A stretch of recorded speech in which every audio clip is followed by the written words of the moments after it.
Hey, what is up, guys? I am coming to you live from Bakong, Philippines.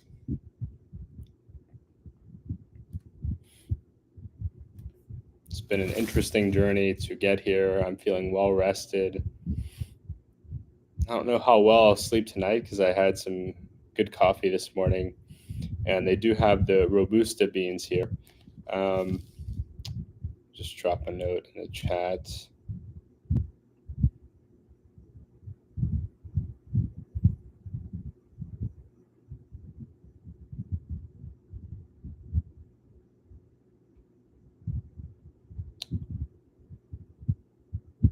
Just a plug for the Discord. It is free. You can find the link in the description below. We just chat about random stuff in there. Lately, it's been a lot of just in the general discussion, but you see different subthreads in there that you feel like you want to chime in on. Uh, I think it always generates interesting discussion.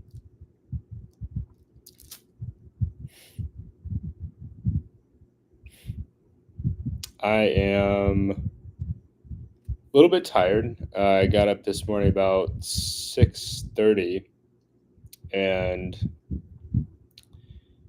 had a long, full day. I mostly chilled around the house until the afternoon. Um, did some editing, got that uh, video on my experience coming through immigration done, and then I went into town and went down to the boardwalk, walked up and down the boulevard, up and quite a bit, just trying to see who all is out there. Played some chess. There's some really talented chess students here in Dumaguete. Was really impressed by their skill level at such a young age. It was, it really took me back to the past where I used to play a lot as a scholastic player.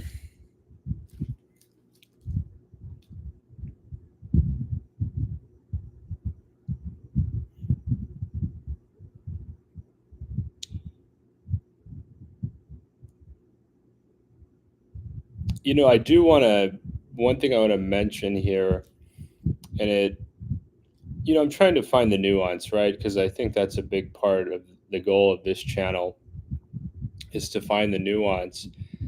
And in the video I released, talking about first impressions, my first impressions were that dating is really great here. And I don't totally disagree with that, but I don't know that it's as straightforward as I necessarily thought.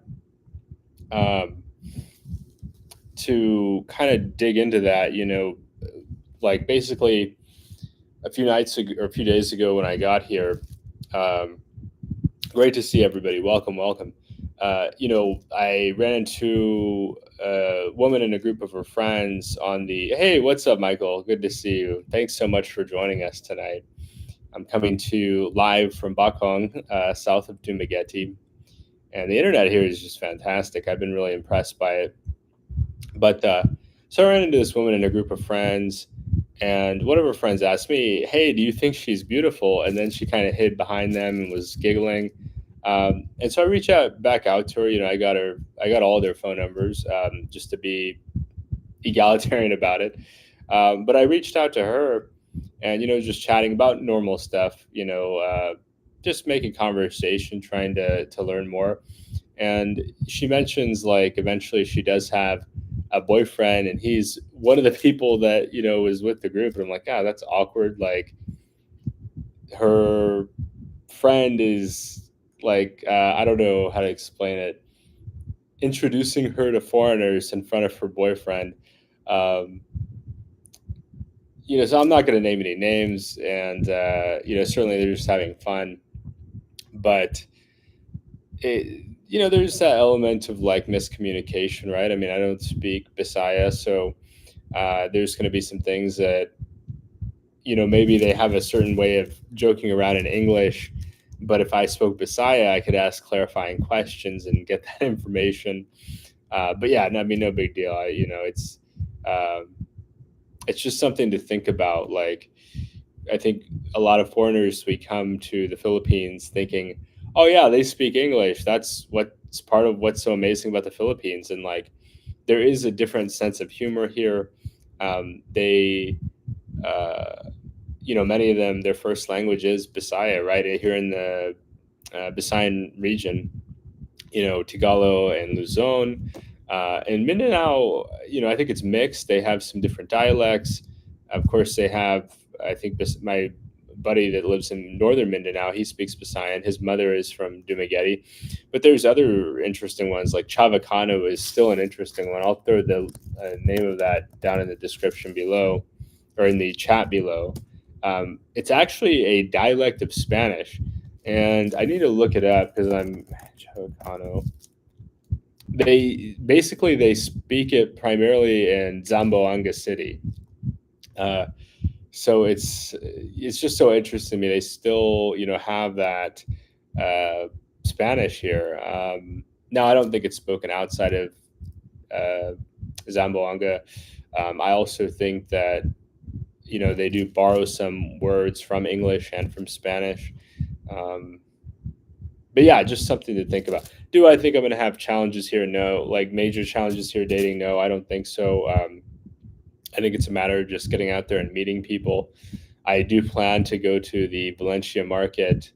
Why don't we pull up a map here? That always helps.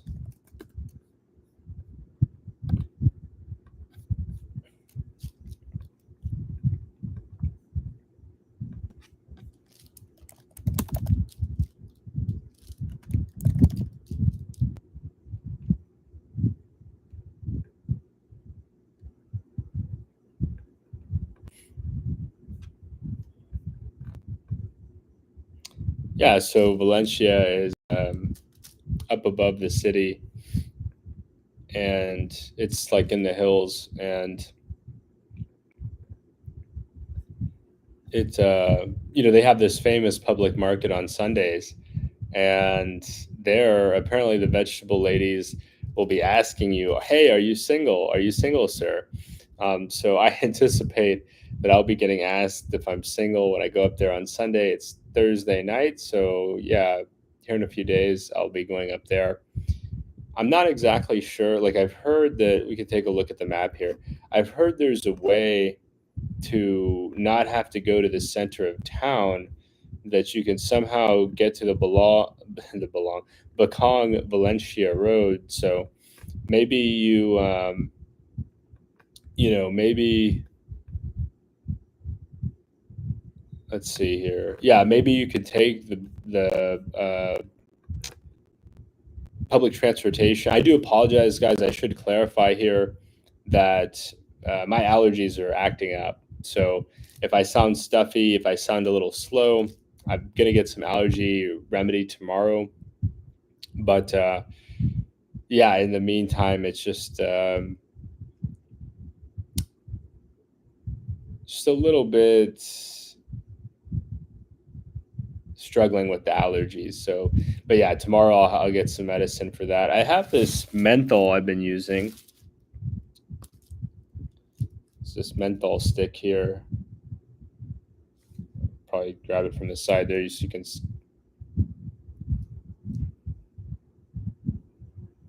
I got this at the local pharmacy. It helps somewhat.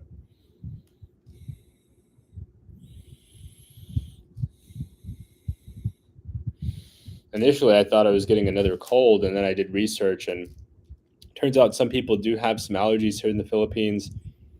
I was less surprised when I looked at all the fresh produce. There's definitely a lot of stuff being grown here that could potentially throw off some pollen that is, an allergen to those who aren't from here. For whatever reason, I thought being in Southeast Asia would be less of a thing, but no, it's especially the Philippines being an island chain off the coast, then there's naturally going to be a lot of unique bacteria and allergens here.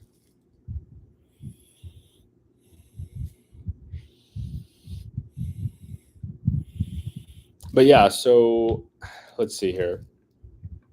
So I'm thinking I can just take a jeepney to this intersection to Bakong Valencia Road. and then take it up here to Valencia. It's up in the hills. Mike was telling me you can be from the city center to the top of the mountain in like 45 minutes. So, really, like, it's spread out enough that you need your own form of public, or you need your own form of transportation eventually. Like, if I was going to live here long term, I'd definitely be buying a motorbike. Maybe buy a trike. Honestly, trikes seem a bit safer. That's something I need to ask. I'm making a list. So, this is something I do want to ask for audience engagement on. Hey, Defons. So I don't have an aircon actually. Now I do have a fan, and I have heard fans can kick some of that up. They can kind of swirl the pollen around in a room, but no, I don't have an aircon here.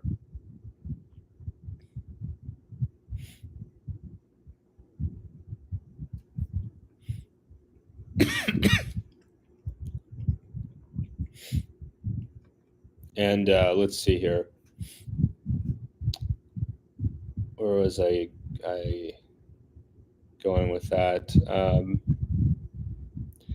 If you have allergies, did you bring any antihistamine meds from the USA? So I didn't, Defines. Actually, the last time I was in the US was summer of last year. So I left the US in June of last year, and I spent a year in Thailand. I should have brought some from Thailand, to be honest, or Vietnam. Um, but, I really should have been Thailand, because I went to several pharmacies in Vietnam, maybe even a half dozen pharmacies in Vietnam, trying to find certain things. And it seemed like their stock was really limited. Um, they do have some things here, but I want to dig around and find out about the different varieties, the different brands, because I bought allergy stuff in the U.S. that was ineffective, and some that was effective. I mean, I think Claritin worked really well for me in the U.S. I just wasn't expecting it, for whatever reason. Like, I didn't experience allergies last time I came. Oh, hey, Tony, welcome, welcome. Good to see you. Always good to see you here, Tony. So, um, yeah, I'm kind of sharing a little bit about my plans for this weekend, and you reminded me as well, Tony. Thanks so much for whatever reason. Whenever I can't remember something and Tony shows up, it it makes me remember. So one of the things that I want to ask everyone tonight is, tomorrow I have plans to meet, and you heard it here first. I have plans to meet with Paul, Old Dog New Tricks, and I do want to take an opportunity to ask him some questions. So I think, just for the audience that I have, there's going to be specific questions that might be more valuable. And so if all of you can share your questions in the chat, then I will compile them, and I'll try to select the ones that I feel like would provide the most value for the audience. And I would try to focus too on the questions you guys provide that he maybe hasn't answered before, right? Because if there's something he's talked about in a video before, I'd rather just point the audience toward his channel and say, hey, this is a video that Paul did I really like. And Mike as well. I'm going to be doing the same thing with Mike from Mike's Philippine Retirement. Hey, these guys covered this subject. I think it's really helpful. They already talked about it. I want to be respectful of their time. They're being very generous to meet and to collaborate with me. My subscriber base is still quite modest by comparison to Paul, who's approaching like 100K. Mike, who's going to be at 40K in no time. And so, yeah, some of the questions that come to my mind is like, I know just based on my analytics that a lot of my subscribers are in the 35 to 55 range. So one of the questions I want to ask both of them is, what is your insight for guys who want to achieve your lifestyle, right? Or a comparable lifestyle, but they're not, they're not there yet. And I got into that question a little bit with Mike, but then my microphones filled up. So they filled up on data. I was really glad that we caught that early. So they filled up on data. And so we're gonna have to revisit that question, but that's one of the most important things that um, I want to tackle is like a lot of the guys that subscribe to me, they know that I'm not fully financially independent. So probably at some point, unless my um, YouTube channel really takes off, that I'll need to go back and work. But I'm still actively pursuing that goal. I'm also a significant chunk of the way there, right? I'm probably 40% of the way toward my financial independence number. So I'm not exactly starting off on day one, right? Um, and so I think a lot of guys, they watch, Mike or Paul, these guys from their when they started this, their mid to late 60s, and like I'm just curious, like what are the things that they feel would be most important to think about, most important to consider, and not advice, because I think that you could copy what they did and you still wouldn't get to where they're at. I mean, not only are they in the position where they've earned their Social Security, but then they also have substantial channels, right? I mean, they've got large subscriber bases that really help to support their channel, and like, um, so they're having a very comfortable retirement here in the Philippines, and my fear is people will watch the channel, my channel or other channels, and they'll they will live vicariously through our channel so much that they don't consciously every single day, every single month, every single week, every single year inch closer to that goal, right? Because that's the dream, right? But like a big part of the dream is financial. Um, and another big part of the dream is just health, right? Like, is there, yeah, I mean, so there's a lot to get into, but feel free to chime with questions, and it's okay too if none come to mind immediately. I've got quite a few that I'm going to make note of. I need to plug in my laptop here. Claritin is called loratadine in the Philippines. Google says available in Watson's, but I'm sure Mercury or Grace pharmacies have it too. Okay, I'll definitely try to find some loratadine. I've taken that in the U.S. I think I found taking the generic in the U.S. as well, but I'll take a look out for that, because I think that would really help to reduce some of my symptoms. One of the things that's challenging is that, I enjoy the food here, but like I can't smell much of anything. So it's definitely impacted my appetite. Now I need to lose a bit of weight. So maybe it's a good thing. But yeah, I'm definitely hoping to get over these allergies before I dive into a bowl of kinilaw, because that's like my favorite Filipino dish. And it's just got a great flavor, and I don't want it to taste muted. Yeah, great. Thank you so much, Stefan. I'll definitely be checking out the loratadine.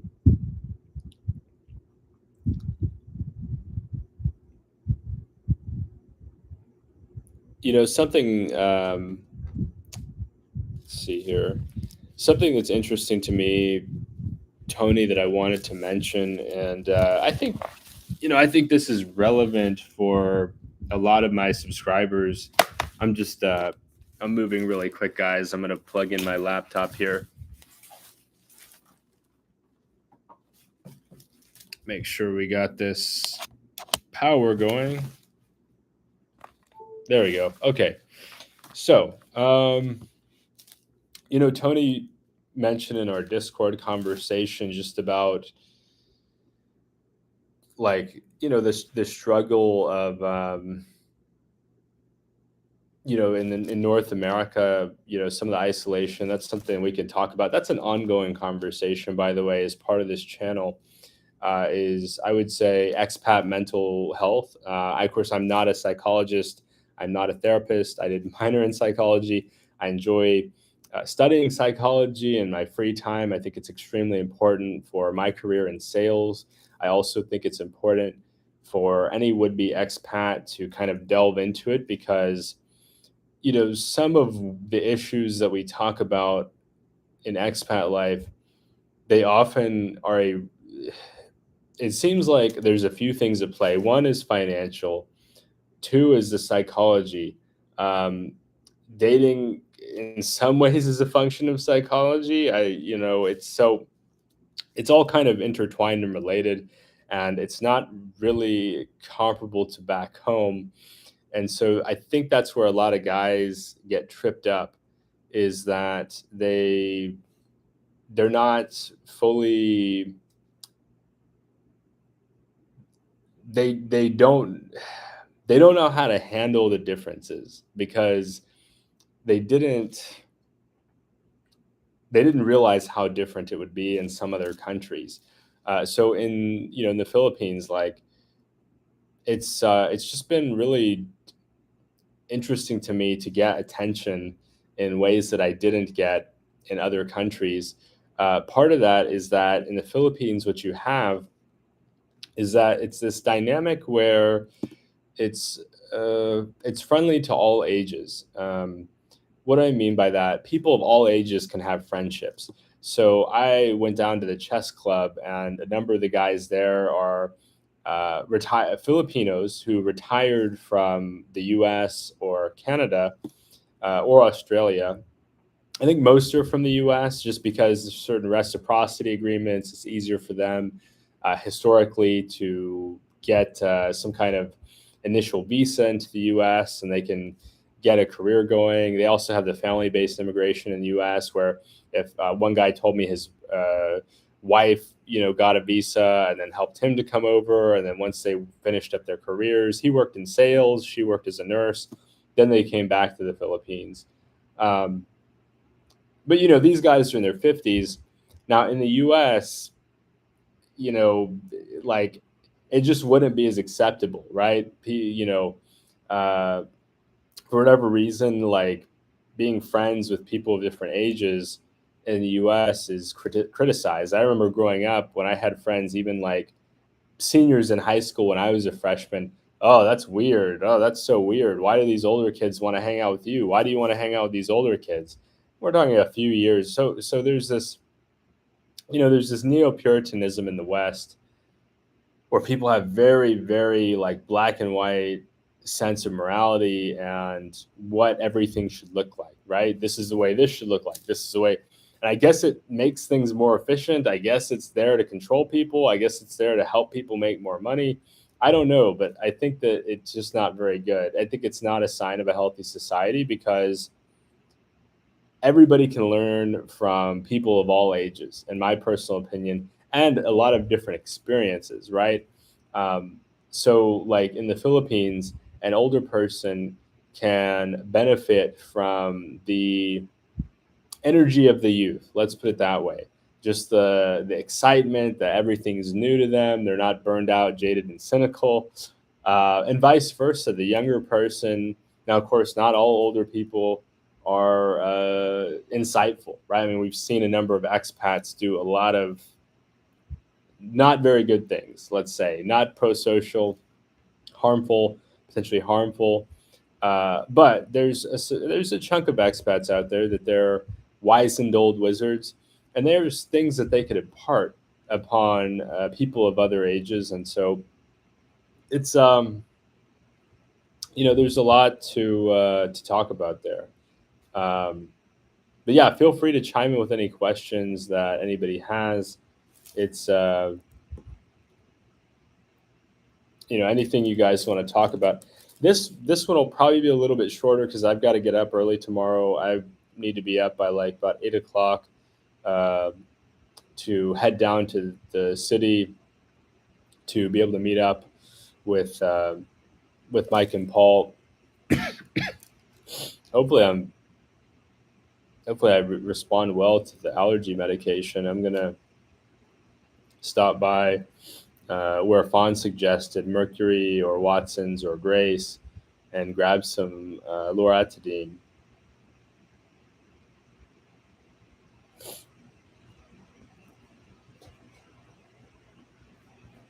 I just feel off the ball here. Like normally I'm going so much faster. I can kind of sort of spitfire respond to a lot of the engagement. I feel like I'm underwater. I probably sound like I'm underwater too. The Philippines, Tony says, Philippines seems to represent a second chance for some older guys who struggle in the West, a chance to get ahead financially, build a new social circle, and a last chance to experience romance after giving up. Yeah, Tony, I mean, I gave up on dating in the West. I even had some prospects, dating prospects in the West. I just felt like, you know what, not for me. I'm just not into the dynamic, right? I mean, now this is going to sound crazy. One of my struggles in the West was that it wasn't that hard for me to find a fling, right? It wasn't that hard for me to find a fun time. What was hard was finding somebody who wanted to be in a long-term committed relationship. Now I wasn't always that way, but that was something that as I got older and more mature, sowed my wild oats as a young man. I started to think, man, it's just really a waste of time to be doing this almost speed dating and like, date her for a month and then her for a month. And I know some people say, oh, wouldn't that be nice or blah, blah, blah. No, I wasted a lot of time and I wasted a lot of money. And if I hadn't had that attitude, I'd have I'd have used my time more effectively to build passive income to move over to the Philippines, and I would not have had so many, flings where I don't remember half their names. They don't remember my name. Um, and the time that I spent investing in those short-term relationships would be much better off as a person if I'd come over here and found someone to settle down with. Um, but yeah, so let me get more into. Hey, I anabolic outpost. Nice to meet you. I think this must be your first time joining us on live. Welcome to the channel. Uh, so to kind of dig more into Tony's question, yeah, I think that's a great point, Tony, and like it's the older guys get a lot of judgment. I don't judge them. Like I've had people try to pit me against them. I've noticed people try to pit them against the young guys. It's like, no, okay. The young guys can see the Philippines through a different lens, right? I look at the Philippines, one of the primary appeals of the Philippines is the sense of adventure.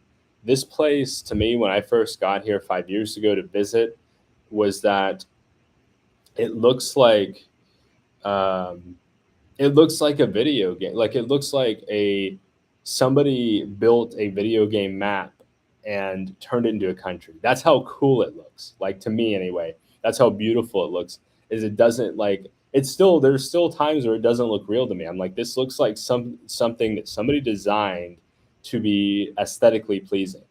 The 7,000 islands, the beaches, the beautiful women, the interesting like wildlife. I mean, I see all kinds of like geckos and lizards and dogs and birds and fish. Like I go down to the water, and you guys may have seen my latest video I released a couple hours ago, where I ran like these. I go down to the beach, and these fishermen are coming in, and they caught a bunch of swordfish. I've never seen swordfish outside of a Western grocery store before. That was mind blowing. That's like something out of a video game. Like I would never see that in any other country I visited, because you can't just like subsistence fish like that. Like uh, there's rules, there's regulations, there's um, I'm not going to get too much more into that, but it's very friendly to. This is one of the things I've heard that makes living in the province nice, is that the average person in the province can very easily pull coconuts out of trees, pick mangoes, grow vegetables. Like I've eaten a number of meals here with my host family where they were like, yeah, we just grew these vegetables in our garden, um, and so it's otherworldly in the fact that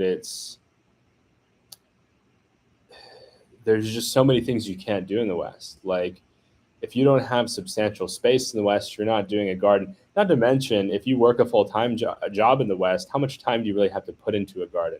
If you live in an area with a lot of pests, do you have time to go out there and spray for pests?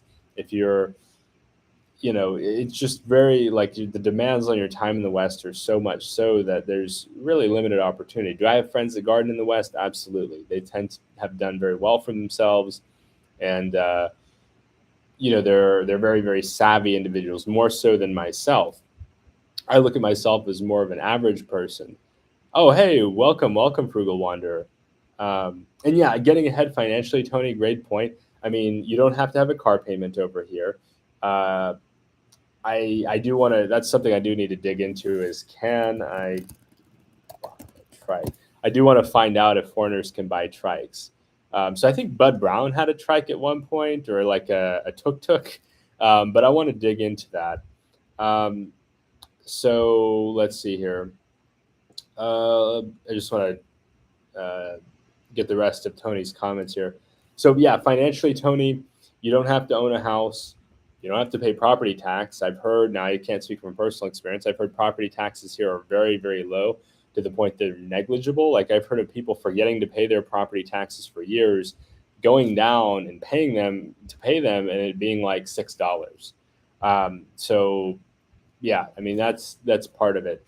Um, Now I can't speak from personal experience. So if at some point in the future, I settle down with a lady and we, get a build a property or whatever. I know it's a big risk. This isn't something I'm thinking about doing tomorrow or even next year. We're talking 10 years down the line, but might as well address it for the sake of discussion. Um, no car payment. You do, if you're going to build a house, you're probably paying cash, but you can build a house here for like 50K right now. Now that may change. I know some guys have said 100K, 200K. Uh, yeah, so defines that's correct. You can purchase a condo. So you could purchase a house. You don't own the house. Um, so let's see, and let me just. I want to make sure I sort out the last bit of Tony's comments. Yeah, social circle. I mean, I hit it off with Mike right off the bat. I was like, this guy is a class act. It, he had so much. I mean, it was just like I should have had a recorder. I wish I had a recorder for when I sat down to talk with him, because he starts talking and I'm just like, oh, well, I didn't know that. I didn't know that. I didn't know that. I didn't know that. And he had so much to share. And I thought I got a lot from his videos, which I have, but to actually sit down with the guy and to hear about all his insight, like it, it was a privilege. It was an honor. I can't thank him enough for taking the time to share with me all this information. Um, I would suggest everybody, that's a subscriber of mine, that they ought to check his content out if they haven't already. Um, let's see here. Uh, yeah, building a social circle, right? So I find that a lot of the guys over here have had struggles back in the West. I mean, it's a pretty drastic or dramatic thing to move halfway around the world, right? To a country you've never been to before, a country you're not speaking the local dialect, a country that doesn't have the conveniences you're used to, where you may not know anybody. And so I think the smart guys, like, they do build that social circle, right? There's guys that choose isolation, and I don't blame them there. I mean, a lot of us have some PTSD from the West, um, or what I call CPTSD, complex PTSD. So not exactly the same as what our armed services members go through, but they've gone through a divorce. They've gone through a bad breakup. They've lost their job. They've maybe lost their home. Maybe they've lost family members. I mean, there's a lot of us have some combination of these factors, and that's part of what drove us to live over here. I know the cost of living gets brought up a lot, and I think it's easy to lead with that because it's like it's a very concrete thing, right? I can't tell you what it's like to lose my parents, but I could show you my budget in the West. I could show you my budget here, and that's something that, if you've got basic math skills, it's very easy to see. It's not an emotional thing, in my opinion. Like money, it shouldn't be a super emotional thing. It is inherently emotional in some degree, but like you have to look at it somewhat clinically if as you get older. So let me get caught up here. Yeah, okay, great, anabolic albus. I'll get to that. I'll try to get you a response after our stream now. And Defan says, why the Philippines and not any other country? Great question, Defans. So I spent a year in Thailand. Right now, I'm kind of more in what I would call my discovery phase. So this phase of my expat journey, I'm not I'm not financially independent. And so I want to see the places that are most appealing to me to live long term. Um, my my concern about saying, okay, I'm going to live there is that I don't have enough information to make that determination, right? So, what I noticed is some guys, they'll go to Manila and they'll say, "Oh, this is the Philippines. Oh, this isn't for me." Well, their problem isn't with the Philippines. Their problem is with the fact that Manila is a big city, and they may not be a big city person, right? A lot of guys push the BGC or bust kind of thing, and I don't really care for that. They make the argument, oh, BGC is the only place to live. I don't agree with that. I think BGC naturally is going to be very appealing to a lot of people for a lot of reasons. But some guys, they want a small town, right? I think Dumaghetti's great for that. Other guys, they want to be up in the hills, Valencia. Um, Baguio is another example. So that's the whole point for me in the Philippines is I put a year into Thailand. I left Thailand in early July and I explored all throughout Thailand. My favorite city in Thailand is Chiang Mai, but I also made it down to Krabi province, made it down to Hat Yai city, which is one of my new favorite places in Thailand, Hat Yai, near the border of Malaysia. Where else in Thailand? Bangkok. I spent several months in Bangkok. Bangkok for me is a nice to visit, not a place I would live long term. It's just too busy. It's just for me, if I'm looking to slow down my life, I don't know if I want to go to the biggest city of any country, um, unless it's like a really small country that's sparsely populated, which I can't think of any that I would want to live in. Um, the biggest city just tends to be a business hub. It tends to be very fast paced. People are there for work. It's not going to be a place to relax. Um, there's appeal there, right? Like if things change for me in some dramatic way. Maybe I get some kind of expat job in the future. I actually, at one time, worked for this company called Concentrics. Loved working there. Well, I worked at a company that got purchased by Concentrics, but loved working there. They have a sizable presence here in the Philippines. I actually know somebody that works in BGC it's a friend of a friend that works in BGC for them. And so this individual, they're an expat, right? But like they're not a retired person. They're actually actively working a career, earning a Western wage. Um, yeah. So why the Philippines? The people are awesome here. They're so awesome. I could go on and on about how much I like the people here. They are cheerful. They're smiling a lot. They're friendly. They are interesting. Like they're just interesting people. The English helps a lot. Like I can communicate with the people here very effectively, especially in like places that are popular among foreigners, like and especially among the younger generations. It's just so easy to talk with people. Um, the nature. So the people, the nature, and there's always a third one that I forget. The people, number one, the nature, number two, because the nature is just so gorgeous here. Like I've just never seen anything like it. I even try to show pictures of it to people back home, and it's like, okay, yeah, you can see pictures, yeah, you can look at videos. Seeing it in 3D is, I mean, to me, it almost looks like a 3D rendering. I don't know how else to explain it. It's just a visually stunning place. There's a lot going on.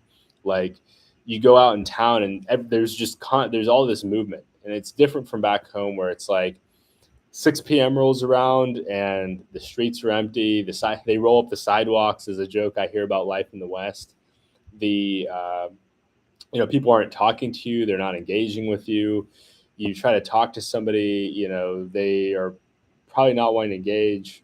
By the way, everybody watching this, please give us a thumbs up. It helps with the YouTube algorithm. It helps to share the content with more people. But yeah, the sidewalks, they rolled the sidewalks up the west at 6 p.m. in many places. Here it's not like that. I came back tonight at like 10 o'clock, and they're downtown, the boulevard, still super lively. The chess club is open until midnight. They're open every day of the week, and they're open until midnight. Chess club could not be open until midnight in the US. They would get robbed. They would get robbed. Somebody would go in there and try to take all the chess sets, um, take everything that's not nailed down. Um, but yeah, let's see here. Let me get caught up here. You're one of the few YouTubers that mentions financial independence in the East. Can you speak more on how you plan to achieve that goal and make it realistic for yourself? I assume YouTube is part of the equation, but investing must do most of the heavy lifting. Absolutely, Outpost. Yeah, I mean, I think that my goal, and I'm interviewing right now for jobs, which I need to schedule my second round with this financial company, financial technology company. They're yeah, they're waiting on me to schedule the next step meeting. Um, the uh, the goal is to just live below my means, invest every extra penny, and then once I get to a point where I'm around 1,500 per month, then I'll make the permanent move. That will be when I make the permanent move to Southeast Asia, and then I'll do YouTube. I'll continue to do YouTube to build on that. So that's the amount that'll pay my rent, food, and transportation, and then the YouTube would be to cover things like travel. Well, the 1,500 would also cover insurance. The YouTube would cover travel, uh, maybe padding an emergency fund, um, saving up if I need to go back home for whatever reason to visit. I would not want to move back home permanently. I don't even want to go back this time around. I'm only going back to get another bag of money, if I'm going to be honest. Um, but yeah, the YouTube would be the icing on the cake. And that way, if the YouTube ever goes away for whatever reason, I still have my base expenses covered. Um, and ideally, but I think, I'm going to I'm going to pass that. I have strong confidence in being able to add to that 1,500 baseline amount with online income. I've had different hustles in the past. Like I was an Amazon seller for a while, an eBay seller for a while, an Etsy seller for a while. So I've been trying to sort out an online income for a long time, made a lot of mistakes along the way. Um, and each of those mistakes has taught me a lot. I have confidence that even if YouTube doesn't pan out long term, I have some other ideas in mind. I would like for YouTube to pan out because it's such a great platform, right? I mean, there's everybody's on YouTube. You get to connect with a lot of really talented people. The cream rises to the top. I mean, YouTube can be a somewhat competitive space. There's like 143 million channels out there. So there's a lot of people vying to produce quality content, original content, insightful content, and it forces me to level up, right? If I was on some platform that like 7 people use, um, it's harder to gauge yourself, right? Like it's harder to measure how good you are when you're not uh, alongside the best. Now, I'd never try to compete. The goal of this channel is not to compete with this channel or that channel. It's it's to provide value, and that's really what I'm focused on, providing unique value. Um, Sorry for the typo. I think I missed your comment, Frugal Wanderer. Um,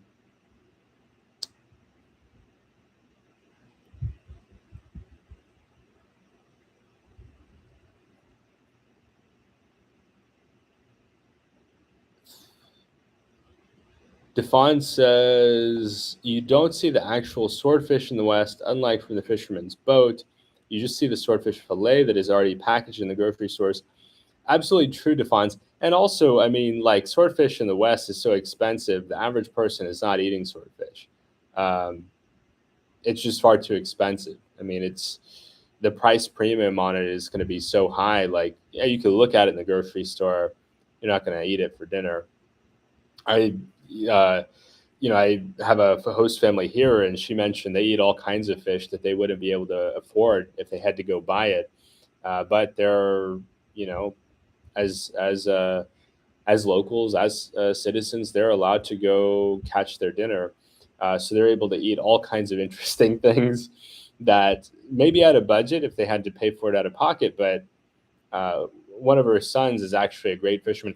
I want to go out on the boat with him. So I know it would be a long day. You're talking like probably a 6 hour day and a lot of hard work. But I want to go out on a boat with him. That would make an interesting video too. Um, I'd probably want to get some kind of waterproof like cover for my camera. Maybe I could order that on Lazada, but that would make an interesting video to see how he does it. I also saw some guys tonight. I was down by the boulevard. These guys that were diving for sea urchins. So they were just they had their boat with them, and they were just jumping off the side of the boat and kind of holding onto the boat for balance. And they swim down and grab a sea urchin and then swim back up and toss it in the boat. I wish I could have bought some from them. I didn't think that I talked to them a little bit. I don't know if they spoke much English, but I love sea urchin. It's delicious. I'll eat it all day. Frugal Wanderer and Eastern Dreamer are two of my favorite bloggers, level headed, realistic, and dreamers all at the same time. Yeah, thank you so much, Tony. I really appreciate that. That's really kind of you. Why a trike and not just a scooter? Defan, so I'm not coordinated. I'm not very coordinated. And I've tried to ride a scooter in Thailand and I started driving the wrong way down the street. Um, it's just it's something that I'm just not sorry about that, not very coordinated to handle. Scooter is better to get through traffic. You can filter through traffic. That's a fair point. Defines trike is not as nimble as the scooter. Frugal Wanderer says I isolate for the most part, and I love having an almost zero social circle. Nothing wrong with that, Frugal Wanderer. Certainly, um, certainly don't judge you for that. I mostly keep an eye out for other vloggers here in Dumagetti because, we naturally have a filter, right? We can watch their content and decide, hey, I like their content. I like what they're talking about. I think that their point is valid. I think they have something interesting to share, or not, right? Their content's not that good. Not for me. I'm not going to watch. So I think there's nothing wrong with that, Frugal, and like I'm sure you'll meet up with some of your subscribers and also some of the people whose channels you're a fan of over the course of your expat journey. It's it's a marathon. It's not a sprint. I tell myself, trying to remind myself that all the time. Like it's not an overnight journey. The other part of the discovery trip for me is to get that experience. Like I don't want to be in the position where I'm totally inexperienced and like going from I have only spent a month in the Philippines to now I'm living here full time. I'd like to get some time, under my belt. Okay, I know my way around this city. Okay, I know, what housing is like. I know what the local produce is like. I know about things like allergies, right? When I come to try to move here long term, I'm bringing like 5 boxes of allergy medication. I want to bring like enough to last me a long time, really through the first year, because I did some research and a lot of people were saying, hey, you know what? My first year in the Philippines was rough allergies wise. Then after the first year, it started to slow down and was gone by like, year two, like no more allergies. So this is just my body and my immune system specifically in overreaction mode, trying to figure out what's going on. And, it's the old hardware, right? Like our ancient bodies trying to adjust to the modern world where we can just get on a plane and go anywhere we want.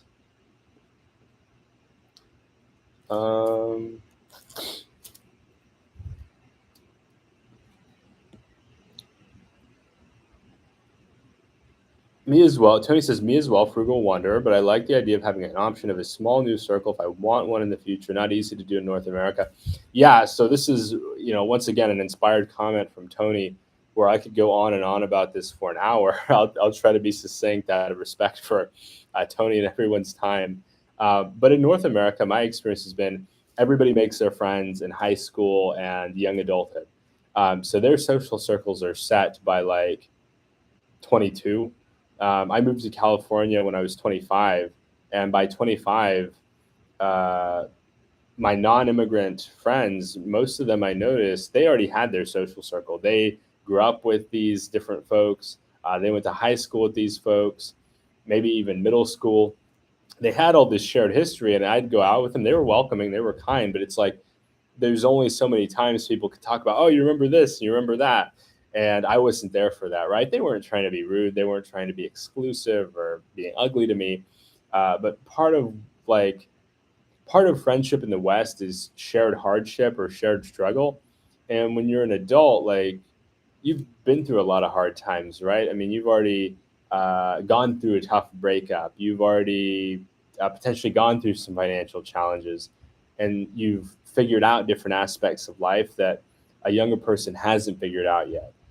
So when you're trying to figure that out as an adult, like, I just found to be post like 25 and up, I don't know if I've made any friends in the United States after turning 25. I think basically when I turned 25, that was like the last round of friends that I made, almost all of whom are immigrants to the U.S. who are more open to friendship because they feel like outsiders. Like, I feel like an outsider in the U.S., right? Because when I'm in the U.S., I still get asked where I'm from, even though I'm from the United States.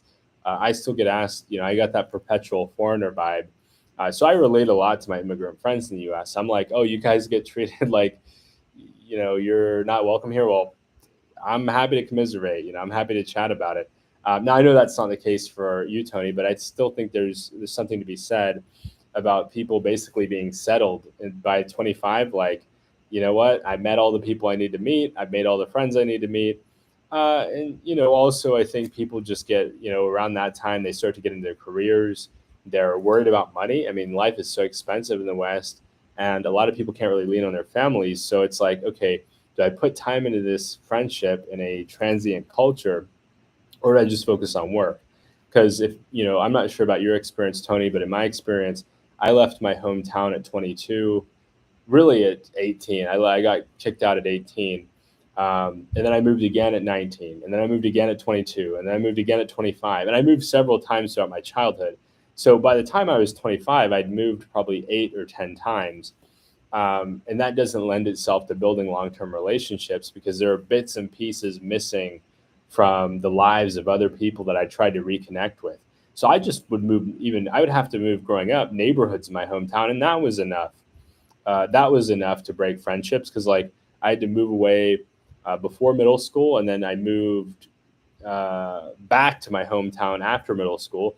Well, in those 3 years, everybody's changed, right? People have gone through puberty, people have developed, and so it's there's a lot of change that comes with that. And I also think there's this kind of, like, I don't know how to explain it, a know-it-all culture in the West. I think that people are so atomized that they feel like, well, I know everything. What do I need to talk to Tony for? Um, and I think it goes like across the board. I met so many people in the West who have this "I know everything" mentality because that's rewarded, right? I mean, confidence is extreme, like over the top confidence in the West is heavily rewarded. I mean, you look at an industry like sales that I'm a part of. You know, there's like, the term. A lot of people think about the term con man, and they aren't familiar with what con man means, right? They know that it means like a scam artist or a ripoff person. What it's short for is confidence man. It's short for a guy who has this confidence to come in and swindle people without them realizing it, right? Um, and so people have this confidence of, like, and maybe it could be also like just support structures, right? You know that if you run on hard times, you can go get EBT in the U.S. You can qualify for social housing. There's homeless shelters. It's like, okay, if I hit rock bottom, I don't need to talk to a friend. I need to go reach out to the government, right? That the U.S. government will provide certain things for me that they'll guarantee. Whereas if I go ask a friend, I could get shot down. I could get told no. The U.S. government's not going to tell me no. So that's part of it too. Now I can't speak to your experience in Canada, but I think there's some overlap there, Tony, where, like, um, Yeah, where people just feel like, I don't really need people. I've got the support structure such that I'd rather invest the time into starting a side hustle. I'd rather invest the time into um, getting some, better education, maybe a graduate degree. Maybe I want to go out and also I think too in the West, people size you up to try to figure out what they can get out of you. I've noticed this in a number of different environments where people size me up trying to figure out, can I get something or not? If I can't get anything, I'm going to move on to the next person. So now I think that's super transactional. I think it's inconsiderate. I think it's cold hearted. But that's been my experience, Tony, where I've been at events for you know different business purposes. People ask me what my job is, and when I tell them, they turn around. They literally turn around like, I don't need anything from you. So there is this culture in the West of like ladder climbing and trying to constantly assess, can I get something, can I not get something. Now I'm not saying, by the way, that you don't have a lot to contribute, Tony. That's not my intention at all. I think it's all about perception. To me in the West, it's like the culture says the only people I should pay attention to or take seriously are famous actors, CEOs, doctors, and lawyers. If you're not one of those four, then what do I really have to learn from you? Which is nonsense. I mean, the economies in the West are so complex. I could talk to, at one point, I could talk to anybody that does anything and learn something new. I could go talk to somebody that works in a fast food restaurant. No offense to people that do that. I've worked in restaurants before. They're they don't get a lot of respect in Western society. I would still learn a lot from talking to people that work there. And I had friends that worked at different establishments that I worked at, and I would go and talk to them when I was a teenager. You can learn something from almost anybody in the West.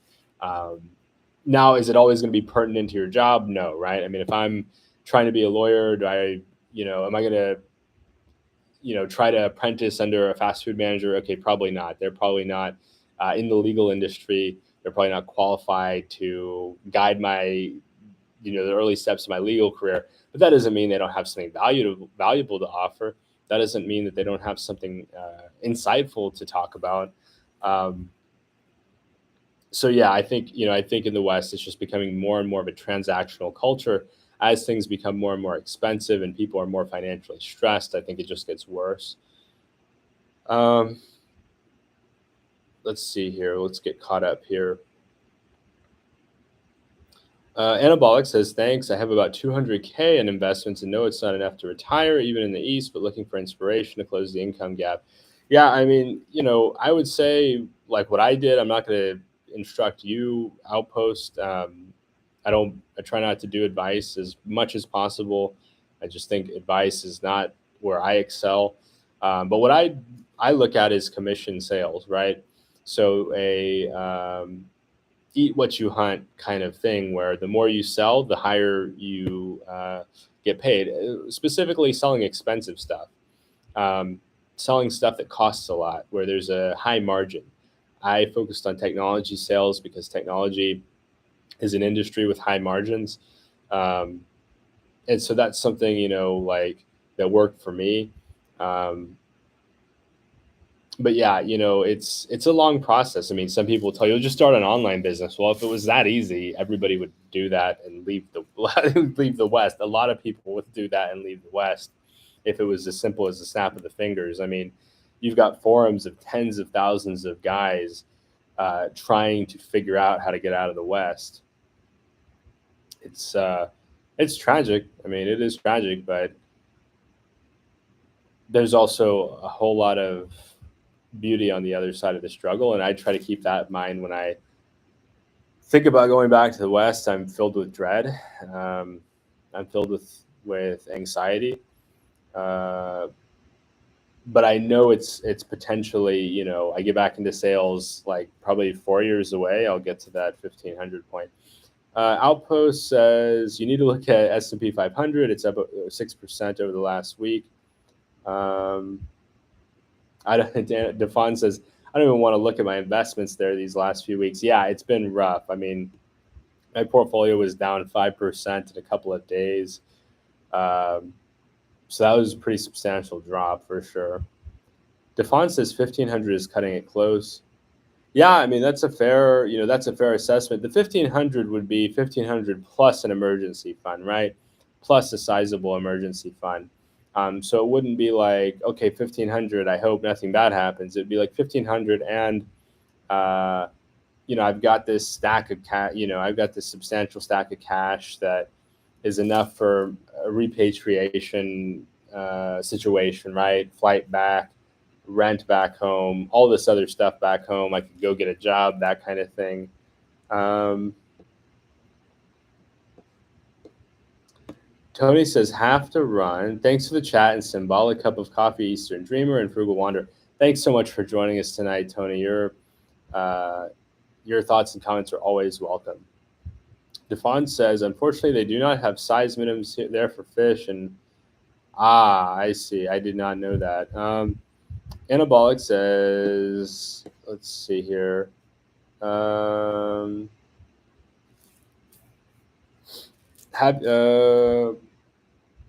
have you taken ferries in the Philippines? Cheaper than flights, or about the same? I think it's probably.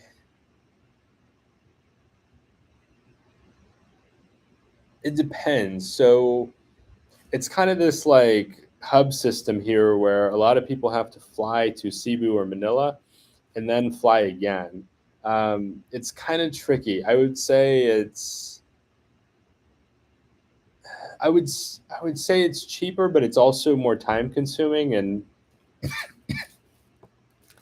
it can really take can really take a lot of time, especially considering traffic. So yeah, it's kind of a tough one, to be honest. Outpost.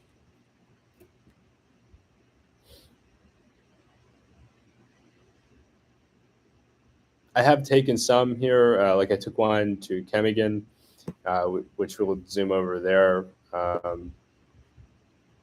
took one from Balingoan to Chemigan, and that was about 4 hours. So I know this doesn't look very far, but that was like a 4 hour ferry ride.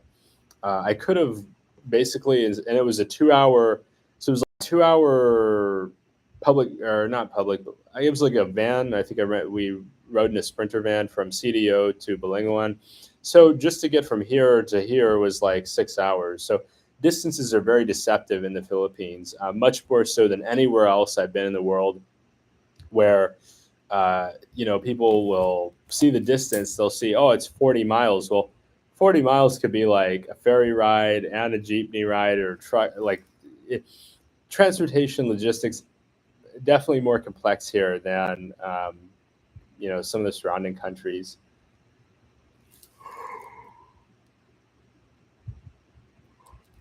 The fund says, you sound like a military kid, always moving around to new posts. Yeah, I mean, I come from a military Well, I don't have a military background. My grandfather was in the service, and my mom had to move around a lot. I was on my grandfather's insurance until I was 26. So I'm kind of a military kid. I think when you get in the habit of moving a lot, it just never goes away. I think it's part of the reason why I'm so comfortable being over here is like, if I'd stayed in the same place my whole life, I'd be a lot more nervous about it. But I moved around so much, it's like, there's no difference. And I've spent 2 years total outside of the US at this point, to the extent that I could go to many different countries and be just fine. I throw me in most Latin American countries, throw me in most East or Southeast Asian countries, throw me in anywhere in Western Europe. Um, I'd say chunks of Eastern Europe. Uh, I'd be fine. I'd get a SIM card. I'd I'd have a data plan, and I'd just go from there. Find a hotel within my budget. Use Google to find a good restaurant. Um, I'd be fine. Wouldn't be stressful at all. I find being in the U.S. to be far more stressful than being outside of the U.S. these days. just the crime in the U.S., the attitudes in the U.S., the cost of living in the U.S., the breakdown of society. It's just a very unfortunate situation these days, and hope things get better at some point. Maybe they lower the interest rates, maybe, but like that's going to exacerbate inflation. Um, so it's kind of like stuck between rock and a hard place in the U.S. where the heightened interest rates cause problems, and lowering the interest rates will also cause problems. Which set of problems do we want? Um,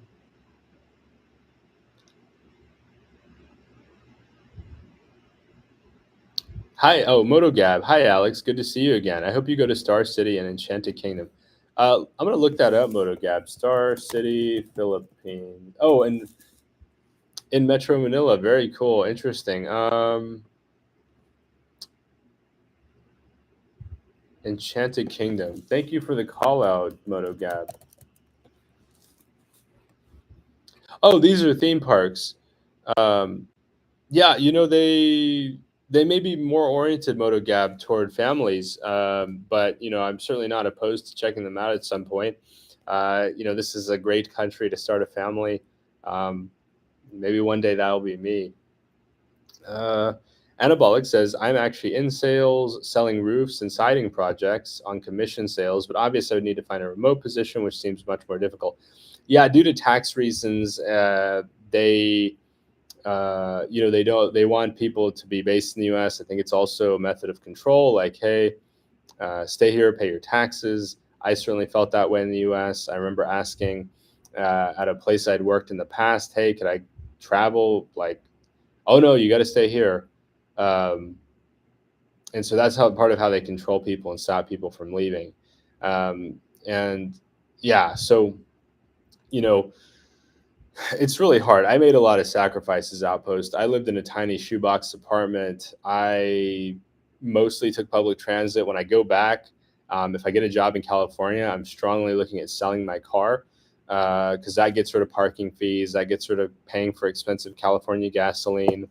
I never used it to commute anyway. I just used my car on the weekends to go, you know, pass the time, basically go down to the beach or go to some parks or things like that. But like I work so much, I half the time I'd be too tired on the weekend. And I had chores and I had to park like a mile away from my apartment. Um, but yeah, Outpost, that's one of the things I would say is like if you could downsize your apartment.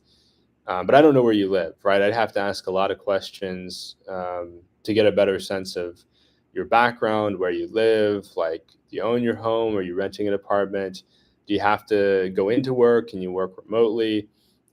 Remotely does not mean around the world. From what I've my experience, remotely means within the country, um, which it's better than like having to go in. It's better than being stuck in one place, but it's still limited, right? Like for a lot of us, we'd rather just get out of the U.S. Motogab. So Motogab says, can ask who first to be rich, employee, manager, boss, or businessman. So owner. I think Motogab. If you want to be wealthy, you have to have equity in a business. You have to be an owner. Um, I stay heavily invested just because I mean, there's a lot of inflation back in the U.S. Our U.S. They print a lot of money and it devalues the currency. All the money flows into assets, and so that's the way to kind of get back at inflation. Um, the employee is lowest on the totem pole. They're going to have the hardest time to get rich. Um, so I think you're best off anywhere in the world. Well, except there's a few countries that are particularly hard on businesses, but a lot of the online business kind of circumvents that, where you can sell to anybody in the world, or you can have customers anywhere in the world, get your product to customers anywhere in the world. But yeah, I would say having some kind of business where you have equity in that business. Basically, you have a stake in the performance of the business. So if the business is super successful, you get a piece of that. Now, there's two ways to do this that I think of. Coding is one, and sales is another. If you're doing customer service, it's not going to work. There's a 1-to-1 ratio where every hour of customer service that you do is basically 1 hour of production. Whereas if you sell a really big deal, you're getting a chunk of a really big deal. If you write a piece of code that serves a whole lot of people, you're getting a piece of a whole lot of people's business. Like, think about DoorDash. DoorDash isn't a restaurant. DoorDash doesn't make a dollar every time a restaurant does business. They make, or Grab, they make a percentage of every single transaction all day long. So if there's 100,000 food orders in a day, they're making a piece of 100,000 deals. So they've got leverage. They leverage all the people, all the hungry people in all these different countries. If you have $1 million, who you go first, business or materials? I'll be honest, MotoGab, I'm not sure I totally understand. If I had $1 million, how would I invest it? I'd probably build like a podcast studio. Honestly, like that's one idea I have is I would do a podcast studio, like maybe in like BGC, because I don't see people doing podcasts there. I see people doing videos, short form videos, but I don't see people doing seriously long, drawn out, top quality podcasts where you sit down with an expat or a local or a couple or whoever your guest focus is, and you talk for 2-3 hours, and you really get down to the bottom of a certain thing. Because for whatever reason, like expat content seems to favor the short form. But I think there's space out there for long form. I'd also invest it MotoGab. I'd just upgrade equipment. I'd get like some really nice equipment. Not that I don't have decent equipment now, but some of my equipment's broken. My Osmo Pocket in particular broke. What else would I do? I'd probably just invest it. Honestly, if I got $1 million, I'd probably just buy income producing stocks, and then live off that money. And then as I build the channel, reinvest all the channel money into growing the channel. Right. So, buying more cameras, I need to buy a tripod. That's something I actually is probably within budget, but, yeah, I'd invest it in camera equipment. But guys, I'm probably going to wind this down here pretty shortly because my nose is running up a storm, and I've got a long day tomorrow. Tomorrow's going to be a really long day, and I've got to get some rest tonight if I'm going to give it my all tomorrow. Any last questions or thoughts? Thanks so much for joining us, by the way, everybody. It's been a great stream. I wish I could go for longer tonight, but it's midnight now, and I got to be up and at 'em in about 8.5 hours is when I'll need to be out the door.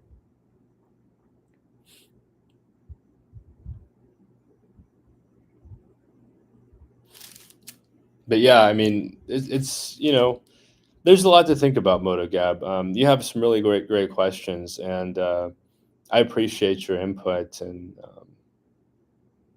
yeah, I mean, I'm not sure. Are you a business person, MotoGab? Do you have a business? Let me check out your. I don't know if that's a channel that you are a part of.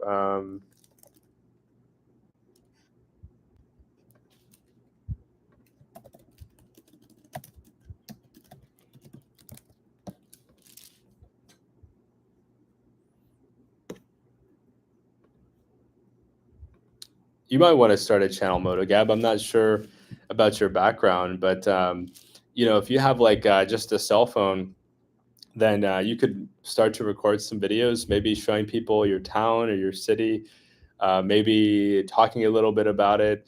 Um, I think a lot of foreigners and Filipinos too are curious about the Philippines. You also have a big OFW audience. You have a ton of Filipinos around the world that they're wondering what's going on back home. And Yeah, I mean, I think Philip, you're a gamer, so yeah, you could show your gaming. Yeah, you could show people your gaming. That's a great idea. But I do apologize, guys. I'm starting to lose my voice a bit more quickly now, so I'm going to go ahead and Dota 2. You know, I've heard of it, but I haven't played it.